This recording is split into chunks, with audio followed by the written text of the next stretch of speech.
but boy, did he fight me tooth and nail.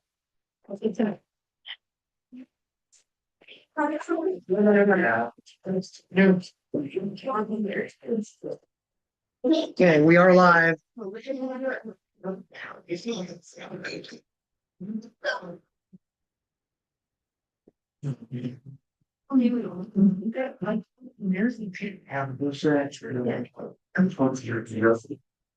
Yeah, looks kind of, Bobby and Jason, you look like your shirts are orange on here. Very nice.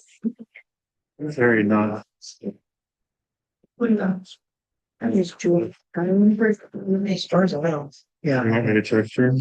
I haven't been anything otherwise. I'm trying to fix. Jason, I did get that, Sorry. that registration. Perfect. I had to double check to make sure that it was today. I apologize if I went for the whole time. You don't blame me. Went outside and cleaned up wheelchairs ever since. My nose and eyes been itchy. Must be something in the air. Between the smoke and Mhm. So. she's parking right now. It seemed like a nice day. Yeah. Yeah.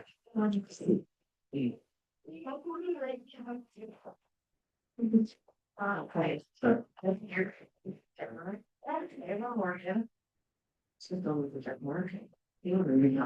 Maddie. Tyler actually. He said he's Thursday, yeah, and Bill. So he's married. Tyler, Maddie. Yeah. Totally. Yeah, I see you. Language. Working here, please. And they have to attend their senior year, right? Do they just have to attend their senior year once? Here, as for Mr. Close calls. Not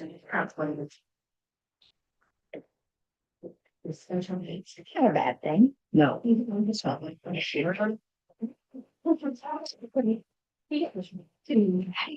I wish I got that excitement when I walked in the door. So. I don't know if you're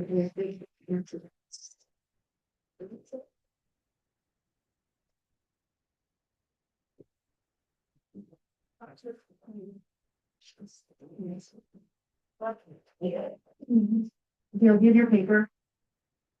You, where's the paper? Oh. It's the order then. Okay.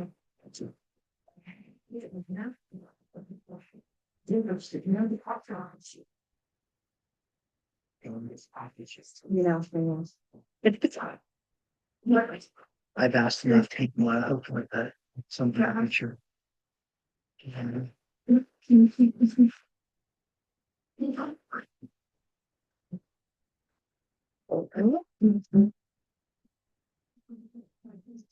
Wow.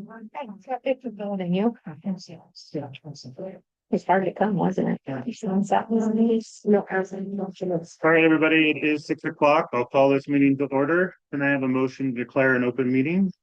Make a motion to declare an open meeting. I will second. Motion by Bobby, second by Julia. Voting Hannah, Yes. Bobby, Yeah, Hope, Yes. Julia, Yes. Mark, Yes. Jason, yes, we are in open meeting. We welcome visitors to the meeting tonight. As per the law, the Board of Education does adhere to the Opens Meeting Act, and a copy of that act is posted to the wall on my right. This meeting has been properly advertised according to school policy and the Nebraska Opens Meetings Act. We'll go ahead and we'll review the consent agenda. I will make the motion to approve the consent agenda as presented. second. Motion by Hope, second by Bobby. Hope and Bobby, do you have any questions or comments? No. Any other board members have any questions or comments? Hearing none, we'll go ahead and we'll vote. Bobby, Yes. Hope, Yes. Julia, Yeah. Mark, Yes. Jason, yes, Hannah, Yes. motion carried unanimously.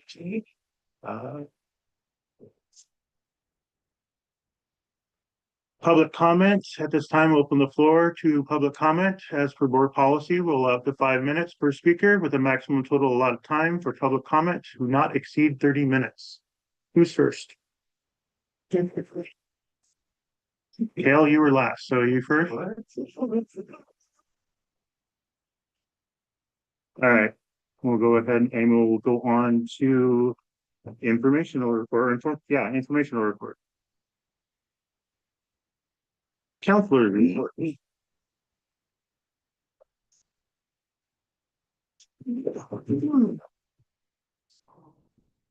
I'm stuck off my child college visits. On February 17th, they took my 8th graders to UNO and Love, Nebraska. That is funded by the 8th grade college visit grant education course. So no cost to the district on that, all grant funded. The kids like UNO, like the housing. I mean, that Tucson housing is really nice. Lots of things in just 2 hours away, like the flight simulator, the rec center, just all the activities that they had.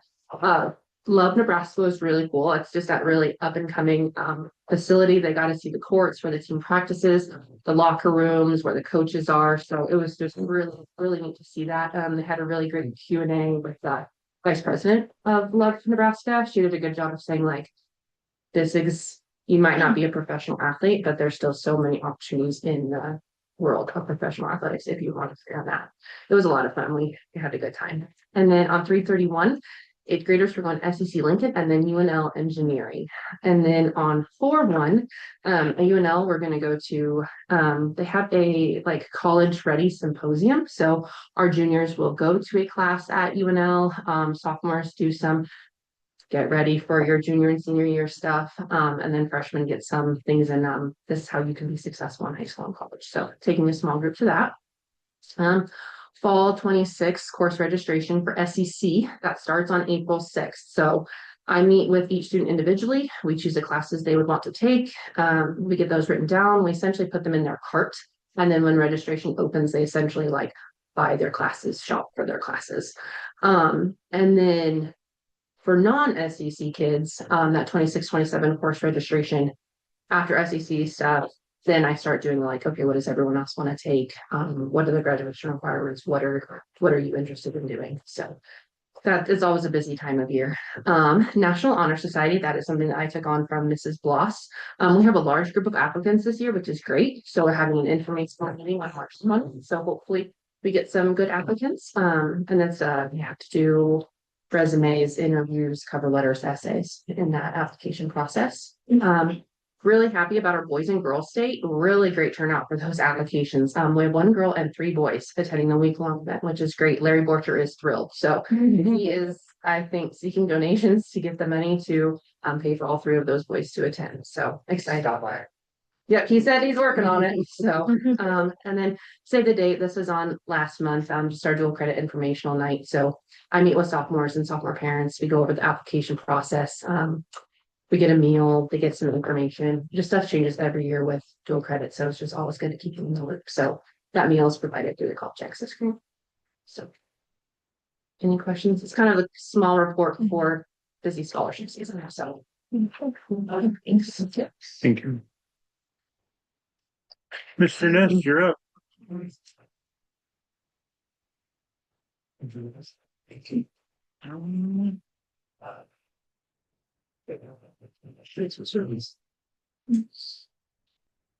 Yeah, that'll be fine right there. Well, I have my principal report on the display in a second here. Because I think I left them on the copier in the other building. Oh, I'm sorry.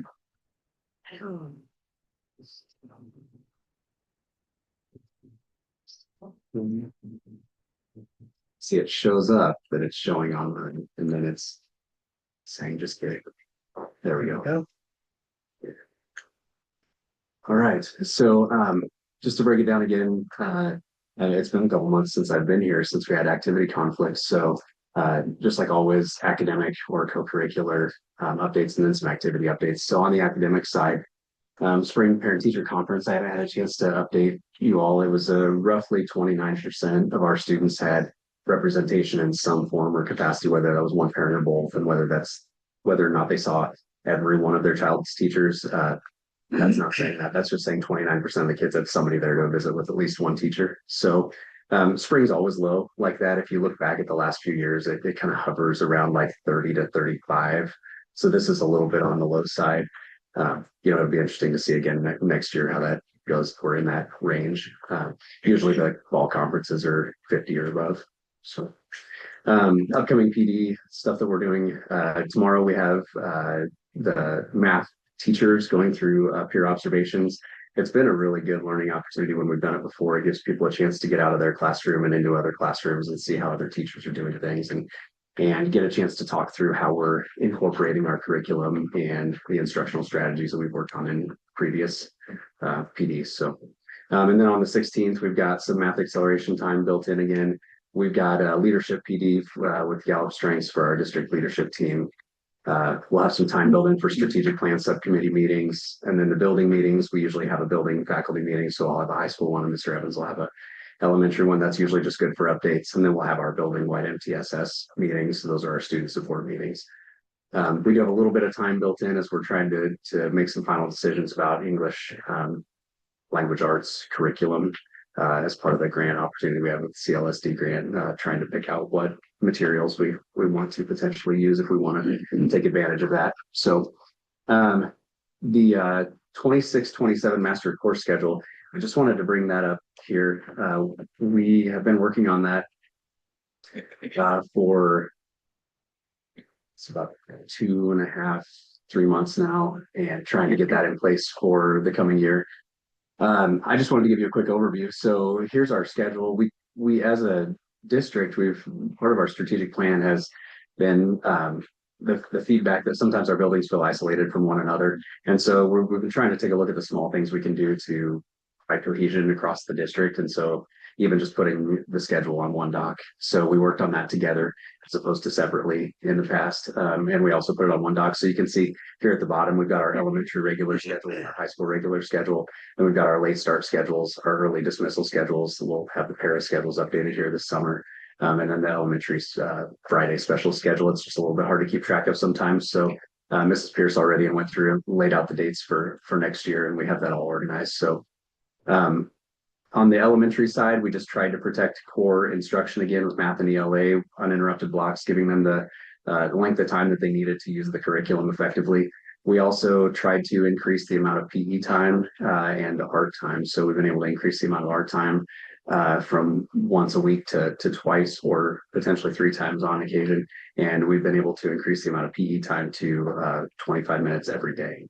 So there was a trade-off there, and that was a shortened PE time, which I don't think anybody would say is ideal, but having active time for the kids every day in a structured way, we think is important. So we got some feedback from other schools in the area, how they managed to make it work. We haven't found a school our size with our staffing that's been able to offer more PE on everyday basis than this. This seems to be about the maximum that we've been able to squeeze in, but we feel good about the change in the elementary schedule. For the high school schedule, we tried to use, I don't know if you remember last year, but last year, Lisa and I told you we spent a lot of time trying to build a base that we could work from and not have to change every year.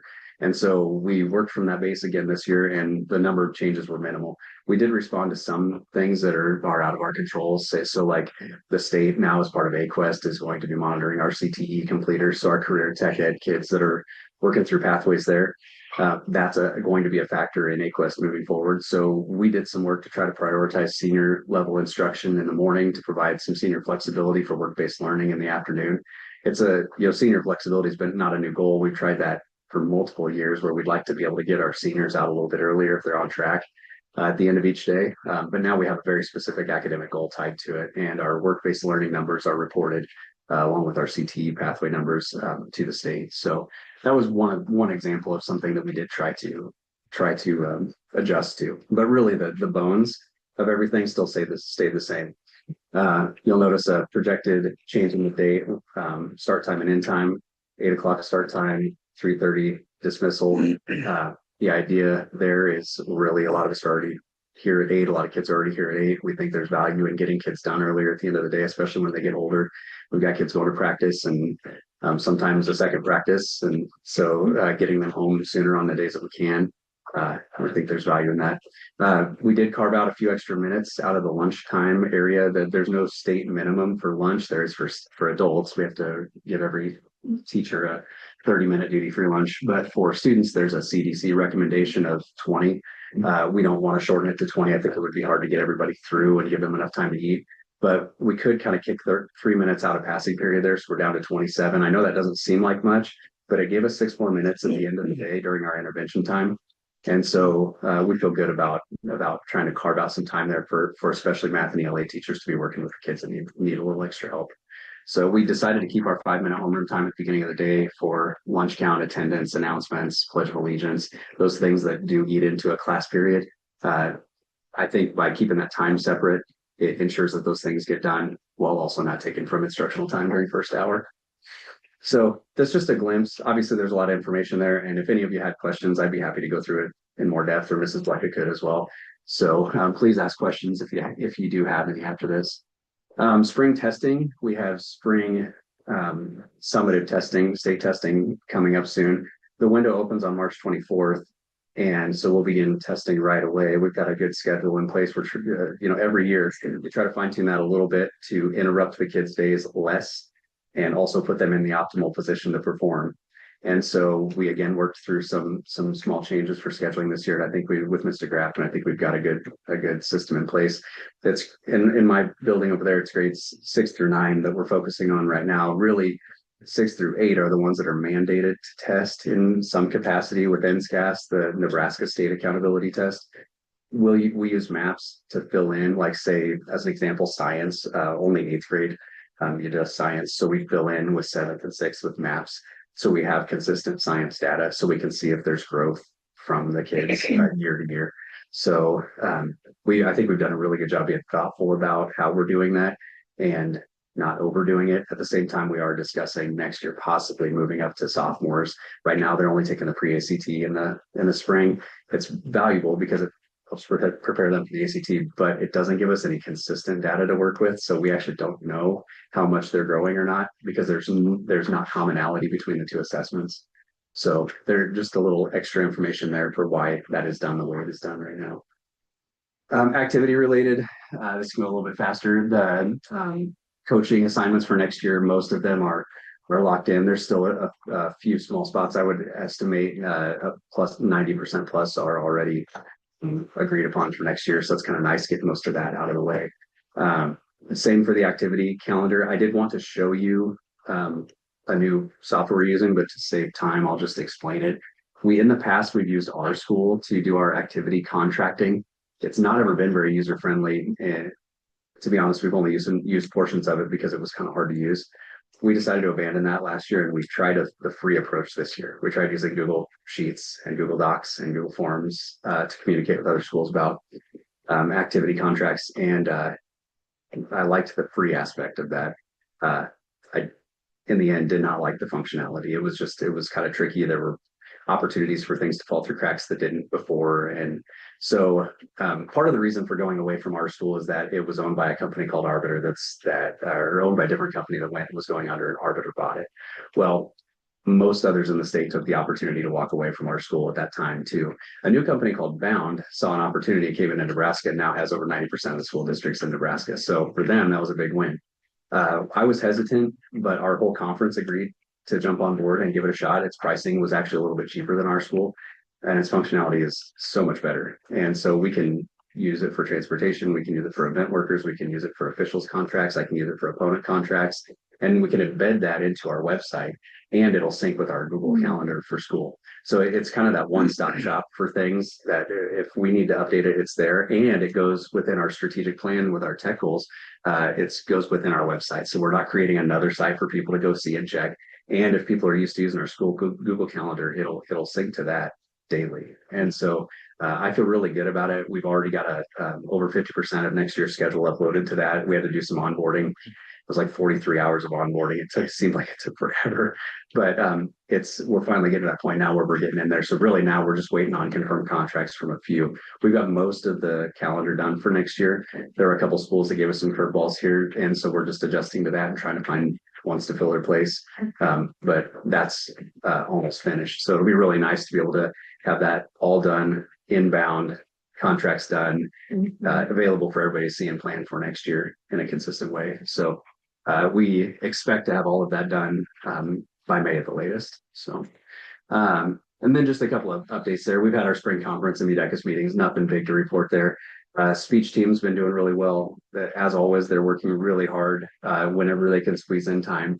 They keep doing better and better as they go on. And if you asked anybody in this group, there's a few of them here, they have some really, I think, really challenging goals ahead that they've set for themselves that they want to see manifest from all their hard work. And I think most of those goals end up at stake. So it's a pretty exciting thing to watch. And if you want to come watch, I put in here our public performance will be at the coffee shop Sunday at 2. So you could come watch any of the performances there. Or if you want to travel, I should know this off the top of my head. Do any of you know where district speech is? Raymond. That's right. I knew it was the drive. Yeah. Raymond Central coming up, and then state speech the weekend of March 24th and through 26th. So exciting stuff there. FFA they're coming up on the state convention. So FFA is one of those things where it seems like they're always operating kind of in the shadows. They're doing a lot of things all the time, but it kind of all culminates here at the end where they're working towards state contest, state convention. And so that's coming up in March. March is a busy time for these kids that do both because they've got state speech and right on the heels of that they got state FFA or vice versa. So quiz bowls started up. Another thing that is quietly happening in the school. Track practice started this year. Our numbers are down quite a bit. We've only got about 20. I just caught Coach Gira out here. We have 21. So that number is down significantly. I think 2 years ago we had 39. Last year it was above 30, but I think it was 32. So part of that is a participation issue. There are a lot of kids now that want to work instead of be part of track. We did have 4 boys choose to golf this year too. So we've got 4 golfers instead of like 1. So that's a difference of 3 there. We have new coaches this year. It's the first non-big guy year, as most of you know, so that's weird. But Eden Gira is the head coach, and she's doing great. And the guy's always there for advice. So he's still subbing. Like last week, he subbed every day, I think. So he's still around and always ready to help. So. And then, like I mentioned, there boys golf. We've started practice with 4 golfers, so that's kind of an update from the activity side too. Nicky was stuck that one. Yeah. Yeah. He's a steady presence here. I haven't been here for a couple of meetings since we've had activity conflicts, but so if you guys have any questions for me that I can answer now. I should know this, but how long is a normal elementary PE time? Not substantially longer. Usually what we've experienced in the past is we try for 30. So really looking at the big picture, and Mr. Evans, please jump in if you have anything to say about that. But looking at the big picture, 25 minutes a day versus 30 minutes every other day. I feel like we're not in 5 minutes. I don't think any PE instructor is really going to accomplish that much more. So I don't mean that. I just like in order to add PE every day, did something have to be cut? That was my question. I think after working with Miss Flecka and Miss Pierce, I think really just being really intentional about how we're now utilizing paras to take students to specials. And so we've got the appropriate time scheduled and we've got the appropriate delivery time of students. So they're in the gym a few minutes early, getting their shoes on. Sometimes I think what was happening before is we might have just been kind of getting the kids in there and then they were eating away at their PE time, put their shoes on. And so we also tried to eliminate like wasted time during travel. So like if they're in choir and they're going to another special that day, we want them going to arts and instead of maybe coming back over here for 10 minutes and then going back to PE. So we tried to be thoughtful about the travel so we could help smooth that out. It was some feedback we got from elementary teachers. They were having some awkward time in between. And so that's kind of where that came about. I guess I would tell you nothing specific had to go away, except I do feel like maybe we're just being a little bit more effective with our scheduling. So that'll cut out some of that time that was used effectively. Yeah, thanks for asking. Thank you. Yeah, thanks for listening. Mr.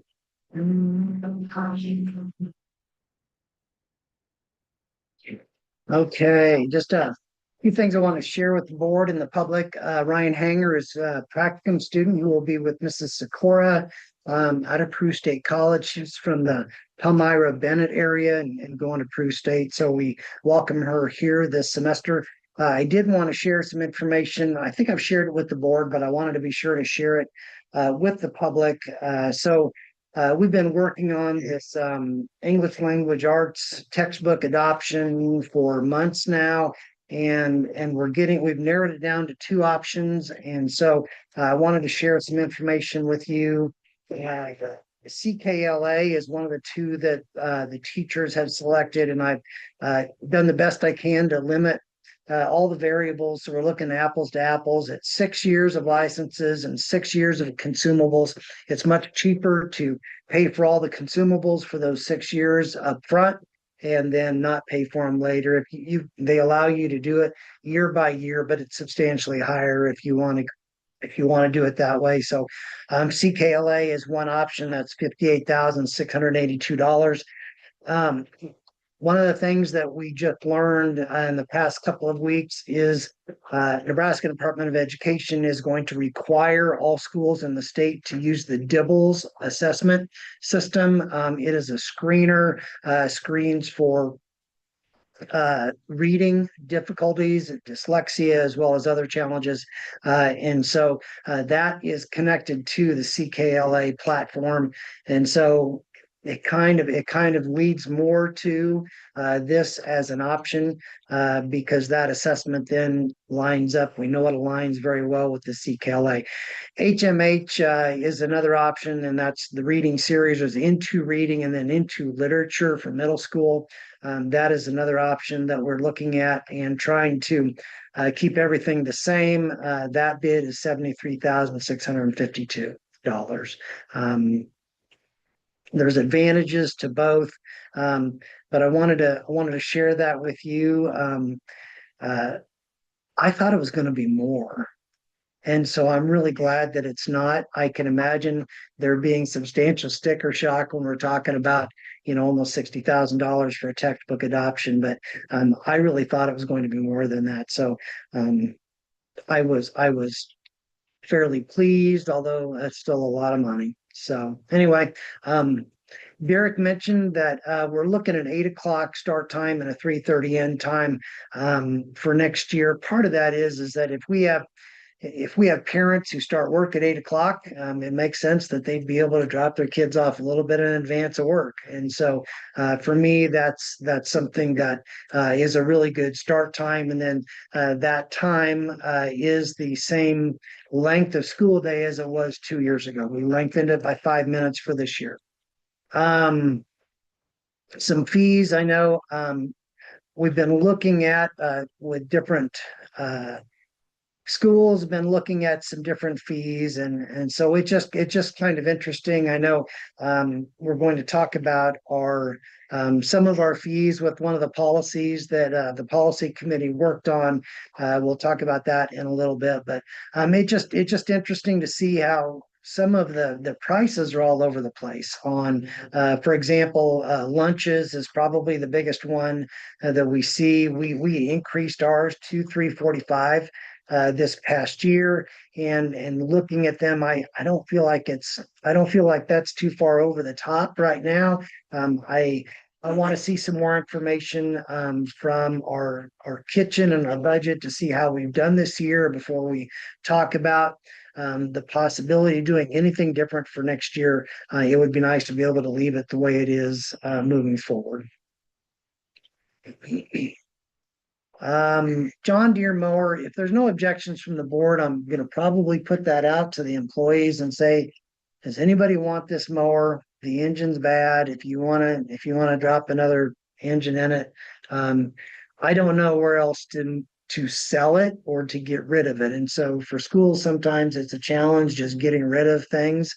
So that's what I plan on doing. I did ask when we bought our new one if there was any trade in on the old one. They didn't want it. So I don't know what else to do with it except to make it available to employees if somebody wants to take it. And I had my mother blew up her John Deere lawnmower this past year, and I took it to a Heritage Tractor. And they told me what I already knew, it's blowing up, and there was an employee there, purchased it. And I think they gave like $350 or $400 for it, so they may Yeah. know somebody that. So- That is in the industry that, Yeah. on that stuff like that. When we got our bid from them, I asked them about Oh, that. you did, you And asked. so they no trade in, but then he said, well, we might have somebody here that might be interested. And he went and asked and came back and said, no, we're not Didn't interested. want to mess with it. So, yeah, so, Gotcha. so, Yep. It was probably the same person. well, and I think the reason I knew that was because I think you mentioned that Yeah, before, yeah. so it leaves there's a good lead, but I don't know that I don't know. I think we probably just get rid of it at this point. So I'll plan on doing that. Summer food program, June 1st to July 3rd. We are planning on doing it differently. We're planning on feeding congregate style. That means people have to come into the cafeteria to eat. And so I think there's some good things with that. I am concerned that that's going to reduce our numbers. Our participation numbers might go down because of that. Excuse me, but I think that's a good idea moving forward. I did want to share some information with you. I know I shared with the board, but I didn't share with the public. Talking about different things for lineup in the morning for kids, trying to find some different ways of doing things and some different breakfast options. We surveyed the pairs and we surveyed the teachers. And there were not a lot of pairs that were interested in working it. And after seeing some of the teacher data, I am not inclined to move it out of the classroom at this point. Does having breakfast in your classroom cause challenges? I expected this number to be over 3/4, and it's not. And so, and then looking at doing something different, would you support a morning walk and talk and breakfast in the cafeteria? We do have more than half, but not much more than half. And I think that the teachers are concerned about losing control over when they get class started. And so I think that that's a big issue for them. And so at this time, I'm planning on leaving that situation the same. We're going to continue serving food and kids eating in the classrooms at the elementary school.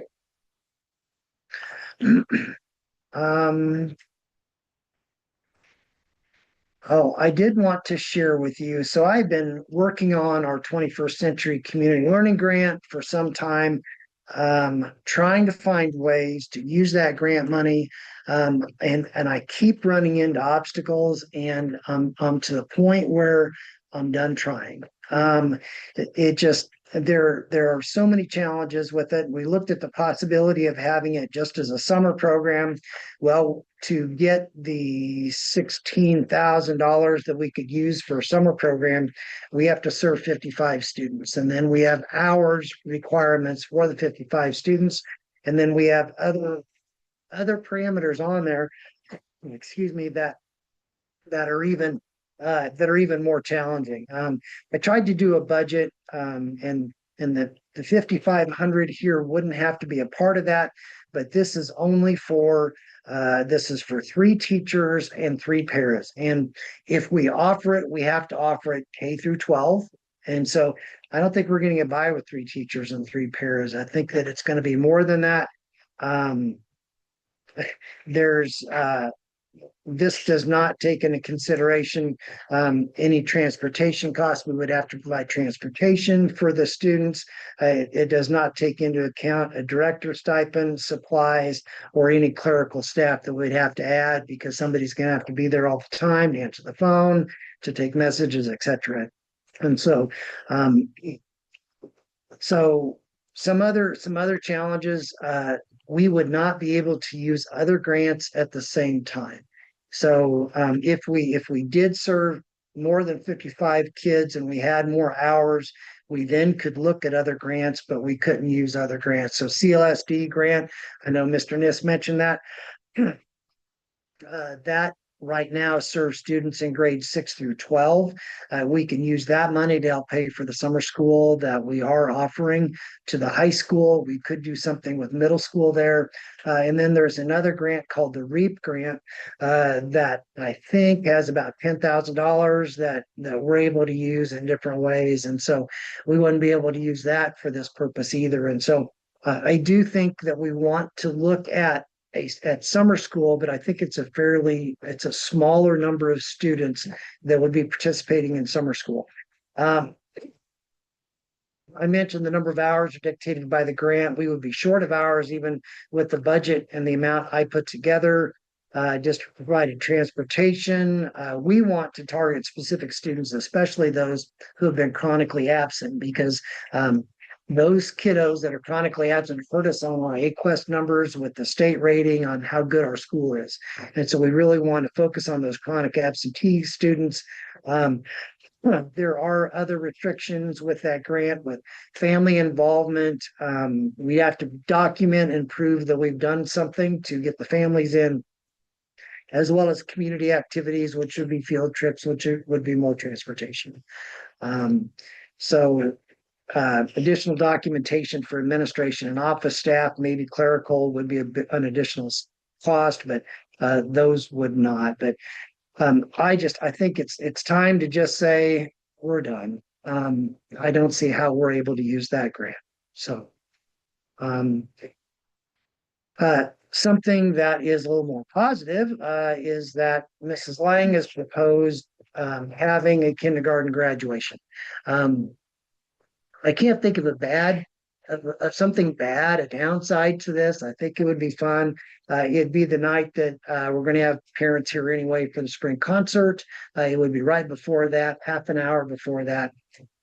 I think we probably move forward with doing that. I love it.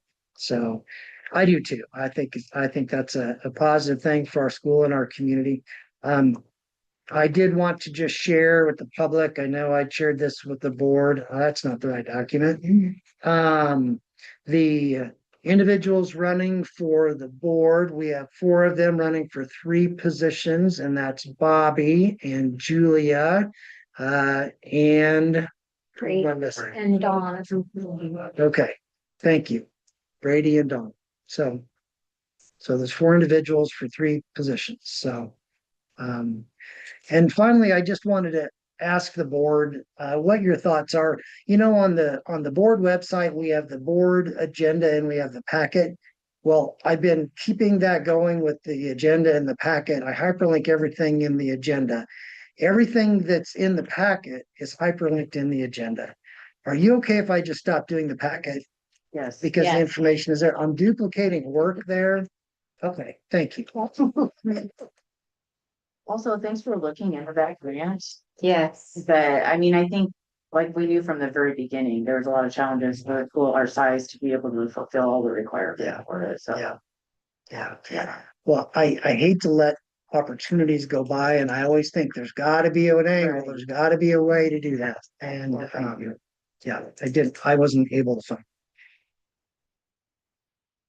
Well, that's what I have. All right. Next thing on the list is the strategic plan. So action statement number 3. So in the strategic plan, this is the one, area that we do not have a faculty committee for. And I think the rationale for that a year ago was that a lot of these decisions involve money, involve board decisions. And so we don't currently have a faculty group that to help with this. So some of this targets the facilities, transportation, and technology. And I don't know if there's a need to go through each individual one. I know that our facilities and grounds committee has met a number of times on some of these issues. And so we've been looking at some of these issues. Is there anything that anybody here would want to talk about individually, any of these steps, any of these items?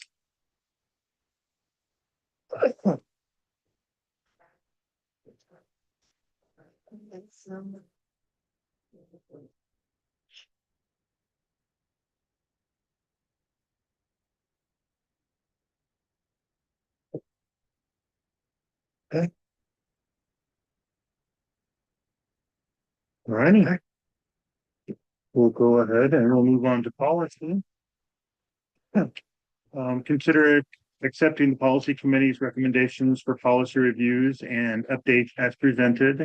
5044, Safe People Transportation Plan, 5045, student fees, 5046, secret organizations, 5047, press release, 5048, emergency response to life-threatening asthma or synthetic allergic reactions. Sorry, I don't know why that was hard for me.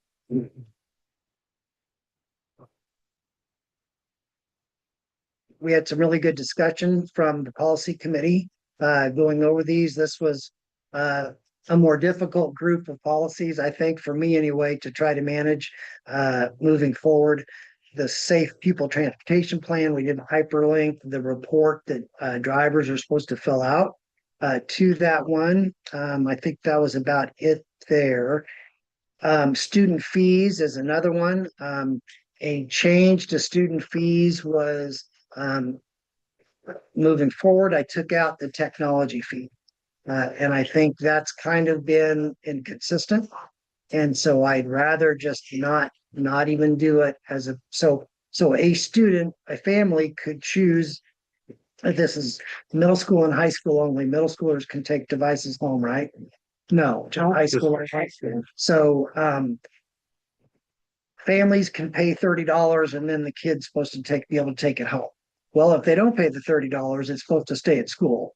But then somebody has to manage that, somebody has to plug it in, somebody has to have it charged. It's a difficult thing to enforce. And so I thought it was probably better just dropping that out completely out of there. The $25 for FFA is still in there for dues. But other than that, I think things are pretty much status quo. Excuse me, the 5048 emergency response. The questions from the committee caused me to ask some questions, and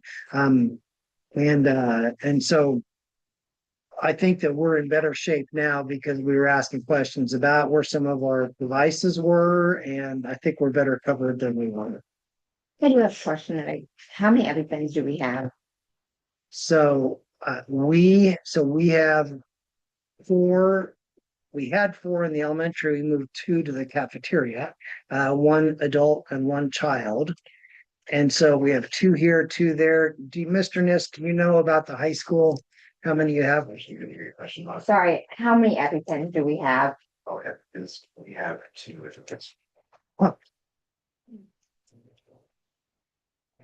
In the office? Yeah, Can I make a suggestion? sure. Is there a way we could have two of them, or like an adult and a child, or at least for sure an adult in the ag building? Like the welding building, I mean, like they have a lot of chemicals, the building's open a lot. So they could get stung by a bee, you know, I just feel like in that situation, maybe to run all the way to the office. Sure. Would be animals. Yeah, I mean, they do a lot of things down there that I think there could be chance of any exposure. Sure. Okay, thank you. I think that's doable.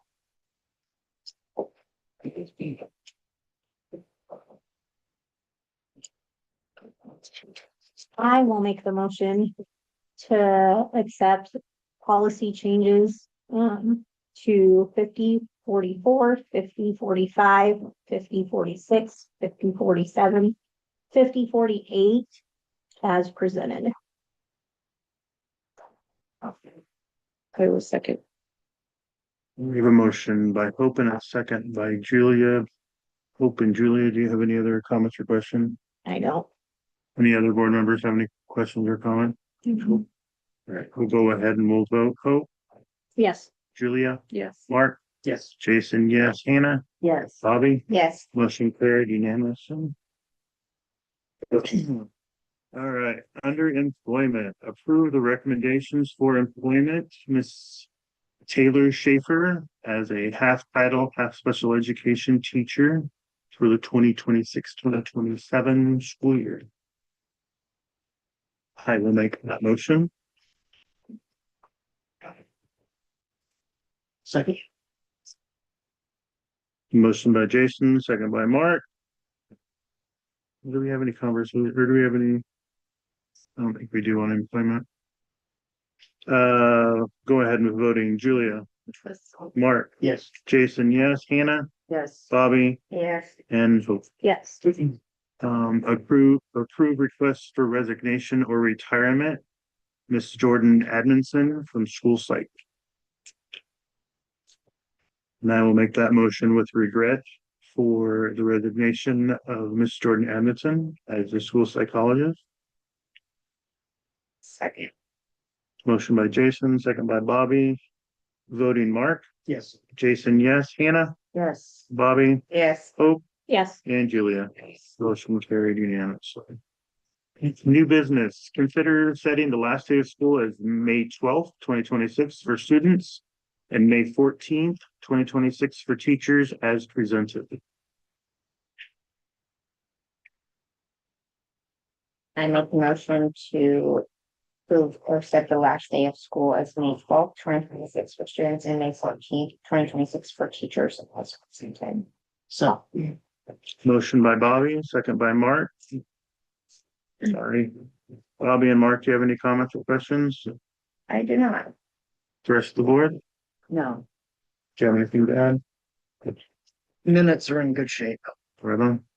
All right, we'll go ahead and we'll vote. Jason, yes. Hannah, Bobby, Yes. Hope, Yes. Julia, Yes. and Mark. yes. Motion carried unanimously. Bringing back up from tabled from the last meeting, the transfer of $20,358.07 of the athletic boosters funds from the Pawnee City High School Activity Fund to the Pawnee City Athletic Boosters External Charitable Organization. I'm here to answer any questions anybody has. I'll just give you a little overview, maybe. Before you do, the big things that we talked about at our school board president retreat was having a motion before we discussed anything, and I missed it when we were talking about policy, and I should have stopped you, I'm sorry. But we really need to have a motion on the table before we do any discussion, so if somebody wants to make a motion in second, and then we can open that up for, I'll make a motion to transfer $20,358.07 to the athletic boosters funds from the Pawnee City High School activity funds. I will second. motion by Mark, second by Julia. All right, now, thank you, sorry. All right, so, I reached out to, Derek and some of the current first members, just 'cause I was out of curiosity, I wanted to kind of get involved. And it sounded like it was a pretty good time I did.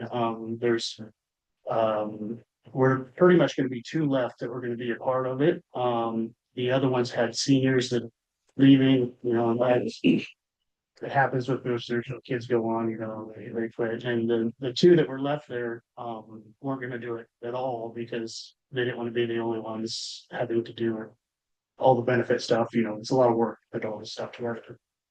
And, I brought up, trying to maybe get some more people involved and to see if, to take some load off of it. And I wanted to be involved too. I have a whole herd that's coming through here, so I want to try and help them with all the students for that matter. And so we set up kind of a meeting with the old members and the new members, and just kind of discuss the future of what it was and how many if people wanted it involved and the approach that we were going to go with it. And there were two ways really to do it. You can do kind of a parent run one, and it's just parents, there's not a whole lot of structure, just some parents come and do some soup supper type stuff, or you could do more of a structured way and becoming an entity and having a board. And by doing that, it allowed people to vote on certain things, for things to do. You also had more help people, like the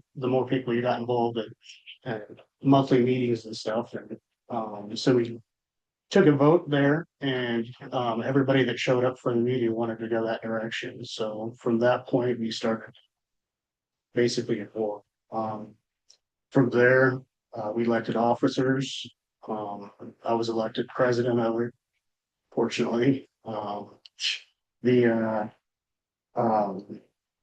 we sent off, to get incorporated, which we got, our EIN number, is a, non-tax, entity, and then we also, applied for, our 501(c)(3), which, we got approved for, so, which is nice for people, donating and stuff, it's a tax write off of it, a lot of people, ways to go. I also wrote up some bylaws for us too. I'll pass these out just to kind of answer some of these questions if you want to move. How it's gonna be structured, and I did watch you guys' the last meeting. It's, Have you got? Do you want one? yeah, It was extra, yeah. and it looked like there were some questions of why, we were doing, hopefully that kind of explains a little bit, of this, the direction that we went with this. By doing our own entity, we have our own bank account, and it is something that's fully operational by itself. I know there was a question if the corporation dissolves, like what happens in the bylaws. If you look at the last article, the dissolution, if the club ever dissolves, any remaining money will be donated to the Pawnee City Public School Athletic Department. So any funds that from this business at all, if for some reason that nobody ever wants to do it anymore, and it just dissolves. By doing it this way, we're hoping to keep it on where, we have to elect officers every couple of years, and same as the board here, get some new interest in it, or people continuing on to keep the support coming. The way it's currently done, and I want to thank Derek for everything he's done. I think he revived this program really. But the way having your AD run your booster program though is kind of a conflict. So you had, and it puts Derek kind of in a bad position where he's in charge of the fundraising, and then he's also in charge of where the funds go. So it's I think it kind of helps Derek out. It gives him a little separation from this. How we operate, we meet once a month. If needed, there'll be kind of a gap of stuff that we don't have a lot planned, but typically meet once a month. I, as the president, will reach out to Derek. I'm the only one to talk to him about the school's needs, wants, anything with the school that the boosters can help with or anything like that. We also have it written in here where everything has to be approved by Derek. So we can't buy car for a coach or something, or anything like that. Everything has to be I think above $200. Everything has to be run through the is there anything larger that bigger stuff would come to the board through that. Derek would bring that himself here, to get probably get everybody's approval.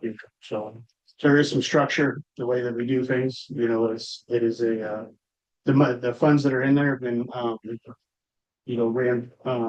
made by past parents. So it's not the school's money necessarily. It's not taxpayer money or anything. It's just fundraising money. So the way it's been done is it's been housed by the school. And it's been through the audit trail itself, and this would give a little bit of separation for that as well. So what else? We did have our first event as a corporation on Saturday night. It was wildly successful. It was really good. We You generated guys did a great job. over $100,000 in 5 hours. So that's absolutely fantastic. The support that we had people from Johnson there, from Seneca, Burn, all over the place. Multiple people asking me about, how to do this at their schools. You know, it was, Johnson's one of them that was really jealous about this. By doing this, though, it creates a, we can have a really, really good athletic department. You know, there's a lot of things generating with just bigger picture type stuff that we could really do for our student athletes. So it's exciting. If anybody else has any questions for me.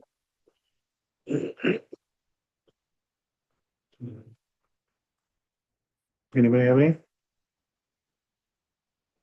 All right, we'll go ahead and we have a motion and a second to approve. I gotta find my sheet. Approved the tabled from last meeting, the transfer of $20,358.07 of the athletic boosters funds from the Pawnee City High School Activity Fund to the Pawnee City Athletic Boosters Fund. So going ahead, starting with Hannah, Yes. Bobby, Yes. Hope, Yes, Julia, Yes. Mark, Yes. and Jason, yes. Motion carried unanimously. Consider approving the board's evaluation of Mr. Superintendent, Mr. Todd Evans as presented. I will make that motion. I'll second it. Where is your name? Motion by Jason, second by Hope. I don't have any questions. I don't either. I guess I do have a comment. I did sat down with Mr. Evans last week and we went over his evaluation. I'm disappointed in myself for the lack of feedback that I gave. But as a board, we kind of dropped the ball this last evaluation. I know this is the second one that we've had this year. But I would like to see some more feedback in the evaluation with the next one. I didn't- Feedbacks on everything. I will say I didn't do it because I didn't really have anything Right, different to and say. I understand that, and this is the second one that we did for him, but I did notice there was, aside from Mr. Evans' commentary at the end, there was only two other comments. Maybe We three. got it all out the first time. Three total comments in the whole evaluation, so I am just as guilty as everybody. As anybody, or more so than anybody else, but I would like to see that change on the next time you do his evaluation, so. It will be annual or It- biannually or just annually? Just annually now, Okay, after, so it'll be next, well, no, it's usually like, Winter. yeah, next month, November, November, whatever. right before Christmas, so. Alrighty, anybody else have any comments? Alright, we'll go ahead and we'll vote. Bobby, Yes. Hope, yes. Julia, Yes. Mark, Yes. Jason, yes, Hannah, Yes. motion carried unanimous. Consider approving the Education Foundation items. These were items that we had missed at our meeting, and we had a virtual meeting to get these on the agenda. So consider improving the Foundation items up for the following amounts: $750 for tax prep, $300 for postage and $300 for postage and office supplies, $9,000 for newsletter printing, $5,000 for helping hands, $1,500 for elementary PBIS, $1,500 for middle school, high school PBIS, $3,000 for Howner Ag, $325 for Teacher of the Years, which would be $250 classroom stipend and a $75 flat. I will make that motion. Second. Motion by Jason, second by Bobby, not Hope. Sorry. I don't have any other questions. Hope or Bobby, sorry. No. Does anybody else have any comments, questions? Voting Hope, Yes, Julia, Yeah. Mark, Yes. Jason, yes, Hannah, Yes. Bobby, Yes. motion carried unanimously. Last item, Make a motion to adjourn. motion by, darn it, I did it again. Motion by Bobby, second by Mark, Julia voting, Yes. Mark, Yes. Jason, yes, Hannah, Bobby, Yes, sorry. and Hope. yes. We are adjourned at